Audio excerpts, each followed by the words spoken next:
Mary! They're after us! God, I still say that if we just sit down and talk to these zombies, they'll get over their addiction to eating brains and become normal law-abiding citizens. You don't understand, Mary. You can't reason with a zombie. All you can do is run. Well, has anyone tried to talk to one? Oh yeah, sure. They had tea, cake, the whole shebang. Got married and had a few kids and lived happily ever after. Oh, that sounds so awesome. You know, magic really is wasted on the stupid. While I stop and wonder why we didn't just go to the Winchester and wait for this whole thing to blow over, which is what we did during the last zombie outbreak, I ask myself this. Who would have thought that a show like My Little Pony would go down the zombie route and actually manage to pull it off? MLP can't really have actual zombies in the show, can it? As it would just perhaps feel a little bit too out of place.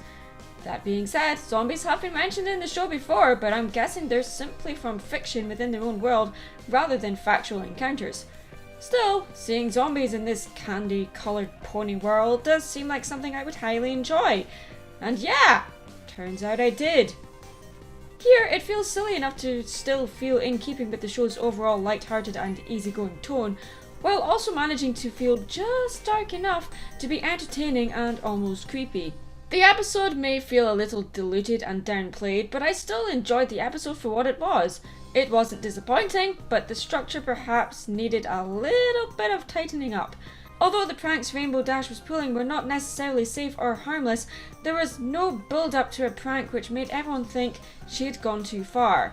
The first prank she pulled on Fluttershy in the episode should have been done later on, after all the other pranks she had pulled, spurring her into pulling the cookie prank after being told her pranks weren't funny and were lazy by the main six, not taking into consideration some people might find the pranks scary. Instead, Rainbow Dash was advised to put more effort into her pranks, causing the pranks to be excessive. This motivated Rainbow Dash to prank everyone at the same time, switching the CMC's Philly Scout cookies with joke cookies that made their mouths rainbow coloured. Perhaps if Rainbow Dash had included the 3 CMCs into the cookie prank, then the 3 of them could go to Pinkie feeling that Rainbow was spoiling their cookie drive with her prank. This way, Pinkie would have gotten the idea to have everyone in Ponyville pull a prank on Rainbow Dash, pretending the joke cookies had turned them into mindless cookie-eating zombies, making Rainbow taste her own medicine of when a prank is scary for someone rather than funny. It would have felt more like Rainbow really had gone too far this time, since she was taking advantage of the CMC just for the sake of pulling the ultimate prank. Apart from the initial setup, the zombie ponies were pretty creatively done in the context of MLP, having them be addicted to cookies instead of cannibalism, but still have them chasing after Rainbow Dash, demanding more of the cookies she gave them in the first place, causing her to be both terrified and feel guilty for causing this in the first place. Even though the so-called zombie ponies can't really hurt her, the fear is caused because of the guilt and not because of any danger she is in. When she is cornered in a barn and she has the entire town swarming around her and the remaining cookies, she confesses and declares that it's just not funny anymore. When she discovers the entire town had pranked her, she understands how she was making them feel with her pranks, not knowing when to stop. Pinkie Pie herself is a prankster, but even she knows when enough is enough, because she takes the time to learn who enjoys them and who doesn't. I didn't like how she was the only one in the episode who appreciated the pranks, however, but I did like how she was the one the other main 6 went to for help. She could have easily gone along with Rainbow's prank, but was pretty strict with her, telling her she didn't find it funny, and that it was perhaps time to stop the pranks for a while.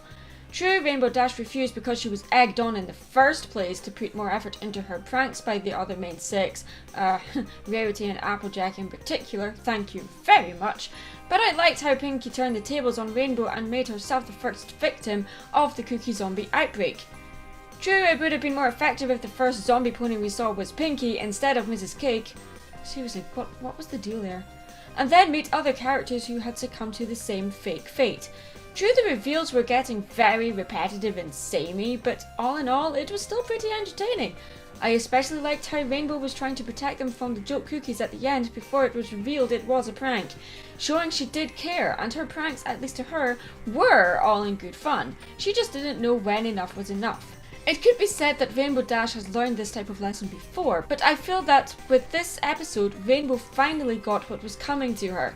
The structure may be a little loose, but the idea was executed fairly well. I guess for me, this is one of the better episodes of Season 6 so far. Here's hoping things only get better from here on in, though I may never look at a cookie the same way again. I'm Mad Munchkin. Stay creative. Cookie! Hey, thank you so much for watching this video, and before you go, don't forget to click that like button and check out some of my other content too. And hey, if you really like what you saw and want to see more, go ahead and click subscribe. Don't forget you can also show your support by following the official Mad Munchkin Facebook page for convention announcements, as well as links to my 2 online shops where you can purchase some of my artwork.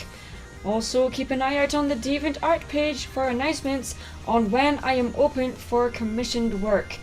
Don't forget you can also show your support by becoming a patron on my Patreon page, where you can win exclusive rewards like badges, stickers, discounts on commissions, and limited edition personally signed prints, as well as giving me ideas for what to cover in future videos. Thank you so much for watching, and see you again soon.